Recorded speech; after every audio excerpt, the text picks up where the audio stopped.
Sarah and Mark had been the perfect couple. 6 years together, 4 years married, never experiencing a single major argument until one devastating night that would shake their relationship to its core. At 24, Sarah was glowing with the anticipation of their first child, her hand constantly resting on her growing belly as she dreamed of tiny fingers and first steps. But at 20 weeks, those dreams were shadowed by a frightening diagnosis: Placenta Previa. The condition meant her baby's lifeline was dangerously positioned, covering the cervical opening like a delicate barrier that could rupture at any moment. It might move as the baby grows, the doctor had said hopefully, but weeks passed and ultrasounds revealed the stubborn placenta remained fixed in its precarious position. Sarah's world suddenly became defined by restrictions. No running, no lifting, no standing for more than 3 hours. Most critically, no sex and no internal examinations. One wrong move could trigger catastrophic bleeding and premature birth. Sarah embraced these limitations with fierce maternal protection, but Mark, her 31-year-old husband, grew increasingly frustrated. Every single day became a battlefield of desire versus medical necessity. His daily advances were met with gentle but firm refusals, each no accompanied by patient explanations about doctor's orders and the baby's safety. Sarah's exhaustion weighed heavily on her swollen body. Her belly had grown so large that simple movements required careful planning, and sleep came in fractured intervals. The last thing she wanted was intimacy, but Mark couldn't seem to understand that her body was no longer just hers. It was their child's sanctuary. The breaking point came when Mark's frustration boiled over into dangerous territory. "Doctors dramatize everything for money," he declared with bitter conviction. "They push unnecessary C-sections to line their pockets." His words dripped with the arrogance of someone who had never carried life within their body, who had never felt the terrifying responsibility of protecting an unborn child. Sarah tried to stand her ground, reminding him of the medical reality they faced, but Mark's persistence wore down her defenses.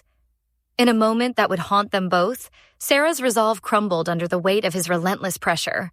The aftermath was immediate and terrifying. Heavy bleeding began within hours, each crimson drop a stark reminder of the line they had crossed. Sarah locked herself in the bathroom, tears streaming down her face as panic consumed her thoughts. Her trembling hands dialed the doctor's number while her mind raced with horrific possibilities.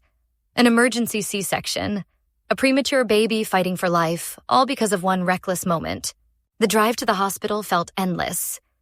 Sarah sobbed uncontrollably, her hands pressed against her belly as if she could somehow hold their child safe through sheer willpower. Mark sat silent beside her, the weight of his actions finally crushing down upon him like a physical blow. Relief flooded through them when tests confirmed the baby was safe.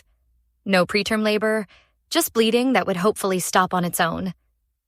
But their private ordeal took a public turn when the doctor asked Mark to leave the room. The questions that followed were gentle but probing, delivered with the practiced compassion of someone who had seen too many similar cases. "This isn't accusatory," the doctor assured Sarah softly.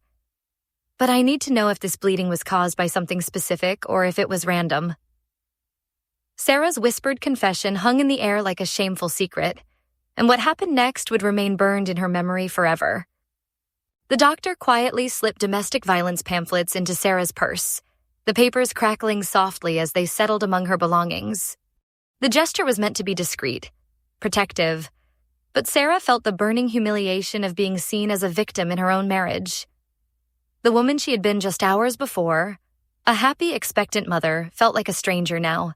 The car ride home erupted in a torrent of emotions Sarah had been suppressing.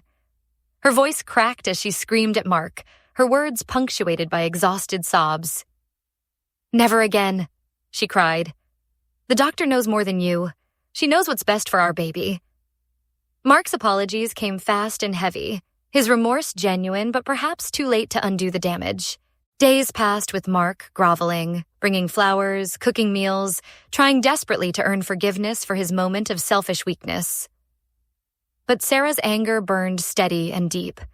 When he finally asked how long she would make him apologize, her answer was swift and unforgiving. "At least until this baby is born."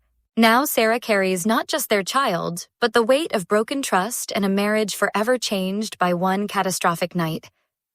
The pamphlets remain hidden in her drawer, a constant reminder of how quickly love can blur into something darker. What do you think about Sarah's decision to hold this grudge? Was Mark's behavior unforgivable? Or should forgiveness come easier between spouses? Share your thoughts and feelings in the comments below.